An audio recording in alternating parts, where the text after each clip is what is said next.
Alert, alert. This is an emergency pod. This is an emergency pod. Everyone find a secure location and prepare to listen to a very special edition of Ruthless. U.S. Supreme Court Justice Ruth Bader Ginsburg has died. Judge Amy Coney Barrett. If Joe Biden wins, Democrats can sack the courts. You're a lime dog-faced pony soldier. Maybe that's a question you should ask China. Anyway, my time's up. I'm not thinking, Mr. That's President. okay. I know you're not thinking. You never do. It's a whole hoax. And you know who's playing into the hoax? People like you and the fake news media. We are born free and we will stay free. First off, we cannot thank you all enough. This has been an incredible ride this week. We are exactly one episode in. This is going to be number 2, and already Ruthless is the number 3 podcast in the nation for politics. Yeah, we've broken into the top 30 chart. And listen, you know, we're even beating Hillary Clinton, so this could possibly be our final episode of Ruthless if Hillary finds us. But going forward, everyone can expect episodes on Tuesdays and Thursdays, so keep it locked here. Hey, Smug, the one observation we got a lot of Twitter traffic on is many people are saying that your microphone sucks. Yes, I also want to take this time to apologize for the garbage sound in that first episode. I am back from the West Coast safely at Smug Industry Studios, and now you can expect my sound in Dolby where available. So thank you, everyone, for the heads up. Problem solved on my end. We have very, very good communication on that front. Absolutely. There's a lot of good communication. So let's get to the main event. Why are we here today, Josh? We are here, thank God, because President Donald Trump murdered Joe Biden in the debate last night. It was not even close. Destroyed him. I got to tell you. Destroyed him. I mean, I don't think anyone expected him to do that well. No one. And the one lasting reason that you can always tell when a Republican does well is when the journos and the blue checks all take to Twitter to make observations about the moderator or about anything other than the substance of the debate. Like, you know, for example, it's too late. I don't think it really makes much of a difference anymore. Like that, you heard that all night. You heard that from them? A lot of discussion about Kristen Welker, which, I mean, I guess she did fine. I mean, here's the thing I want to point out. Fox had the statistic right after the debate that the moderator came in against Trump 12 times more than Biden. Oof. So, I mean, I don't know what they're crying about, you know. That's a lot. I mean, yeah, I didn't realize it was that much. That's a ton. But I think it also goes to how smooth Trump was during all that. It didn't feel like he got cut off. I felt like he had a full explanation for every point he was trying to drive. I mean, he was in there just lighting the place up the whole night. And then on the opposite end, you had Biden, who I don't think he could have had a worse performance. Like, you think of Joe Biden doesn't remember getting money from China. He doesn't remember putting kids in cages. He doesn't remember saying he's going to ban fracking. He doesn't remember throwing black men in jail. He was a mess, an absolute mess up there. A hot mess. So, I mean, there are a number of really important points, policy points, which is, by the way, thank God we got to that, right? Finally, we're at a place where we're actually having to examine what Joe Biden wants to do to all of us, because it's a nightmare. Smug, I know you got some observations about this. Well, I mean, one of the quick things is, yes, they finally had policy things. They didn't talk about court packing once, which is a very important issue given that Joe's going to be forced to pack the courts if he wins. But one of the things on policy that really stuck out to me, which is going to be a huge problem for Biden going forward, is oil. He said no more fossil fuels. This is what he's been telling us. When people tell you something, believe them. When they tell you who they are, believe them. And Joe's been saying over and over, he's going to ban fracking. He's going to ban oil. He's going to stop all fossil fuels. It's going to be the AOC Green New Deal as the law of the land. And that didn't go over well at all. I mean, You think he fracked up, huh? Joe Biden fracked up big time. You even had Dems trying to distance themselves from him. You have Kendra Horn, a Dem running for Congress in Oklahoma. She said, here's one of the places Biden and I disagree. We must stand up for our oil and gas industry. We need an all-of-the-above energy approach that's consumer-friendly, values energy independence, and protects Oklahoma jobs. So, Kendra yikes. Horn, huh? Yeah, she thought she was coming back. Turns out she's renting a seat here in Oklahoma now that Joe decided to ban oil and gas, right? Yeah. Joe, that's another job that's going to be lost due to Joe after NAFTA and every other policy he's been involved in, shipping jobs over to China. Good old Kendra Horn's about to learn what that feels like. Well, that's my favorite part, honestly, and I think that's a big deal. I think all of that has potentially profound electoral consequences in a bunch of seats that matter. But my favorite part, Smug, of the entire debate was the quote, "Joe, I ran because of you. Yeah. I ran because of Barack Obama because you did a poor job." I mean, that hit like a ton of bricks. That hit like a ton of bricks. And it was a perfect reminder. I've wanted this entire campaign to be about that, right? To be about what is it that brought us Donald Trump in the first place. And the honest to God truth is it was Obama and Biden and the absolutely horrible job that they did for 8 years and basically everything they touched, from their economy to foreign policy to their regulatory agenda to their attempts to nationalize healthcare.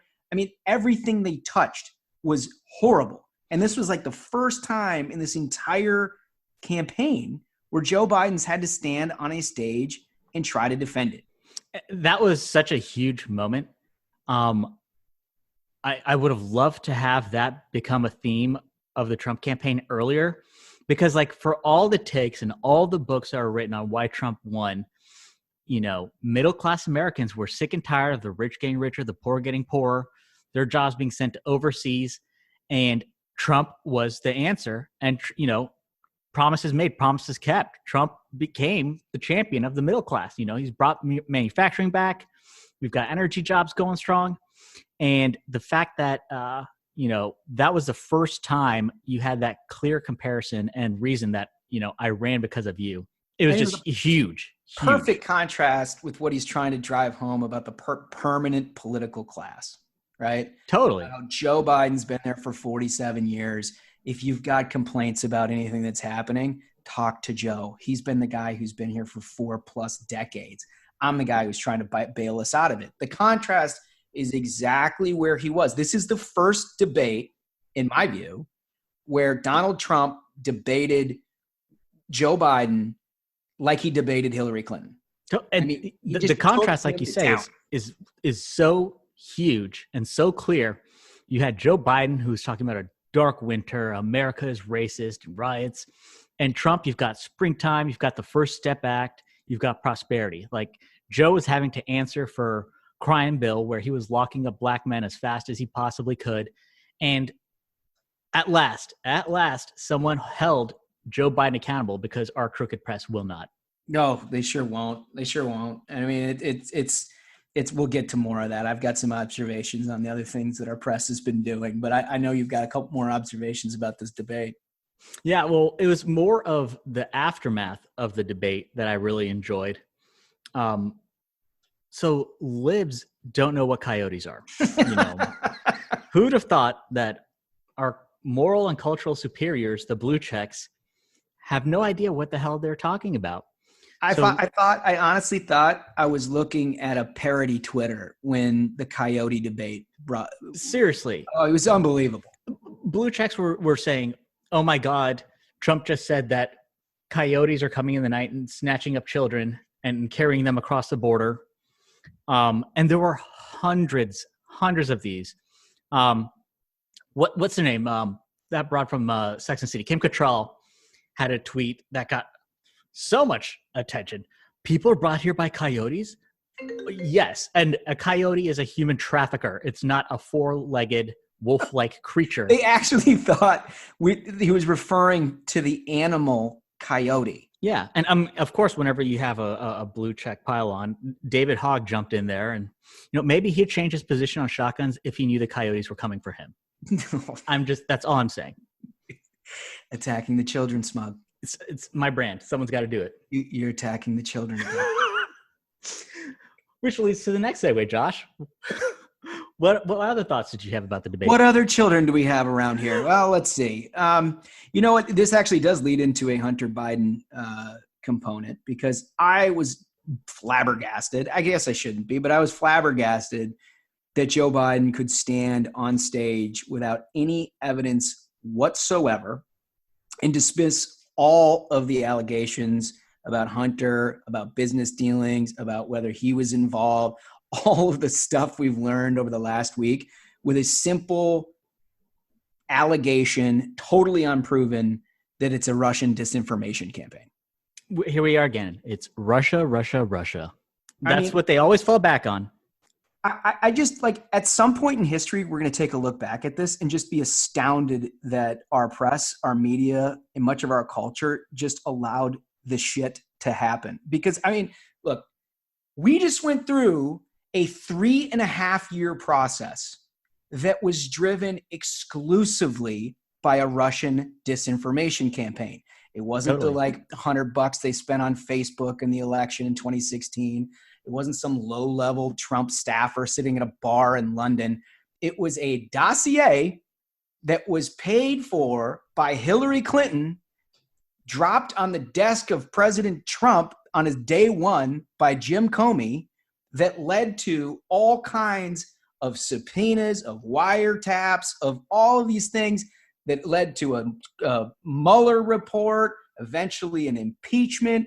We took like millions and tens of millions of dollars and threw it down the toilet, all because of the Russian collusion that was done by the Democrats. Yep. I mean, and here we are today with an allegation about Hunter Biden doing business with the Chinese and cutting his father into it. And we literally cannot get anybody to put pen to paper to even ask the question. And it's beyond an allegation. At this point, we have concrete evidence. There's a laptop that the FBI has in its possession that the Biden campaign will not say is fake because they know it's the real deal. They won't even address it. And our press said, and tech and everything else says to the American people, you know what? We can't prove that it's true or false, and it's probably a Russian disinformation campaign, so we're not going to cover it. And we covered the disinformation for 3.5 years when it cut against President Trump. Yeah, this is the real election interference right now. You've got a crooked press that's keeping Americans in the dark about an actual, corrupt overseas deal that the Biden crime family was involved in. I mean, the only kid that deserves to be in a cage is Hunter Biden. That's the truth. There it is. Attack the children. Have to do it. He's the only one. The guy has been cutting all these crooked deals, giving money to the big guy, and we have eyewitness accounts. We have physical evidence, and the press is asleep at the wheel. They're covering for Joe. I just don't understand. Like, there's just no explanation whatsoever. They basically are just saying, we don't care. We're actually gonna just straight up say vote for Biden in the news pages of every newspaper across the country and cable news and everything else. At some point, there will be a reckoning for this. It's probably not coming in the next 10 days, right? And the 2020 election will be the victim of what's happening right now. Mm-hmm. But this is the reason that you need to tell your friends about Ruthless. That's the thing is we will tell you what they will not. What they are keeping Americans in the dark.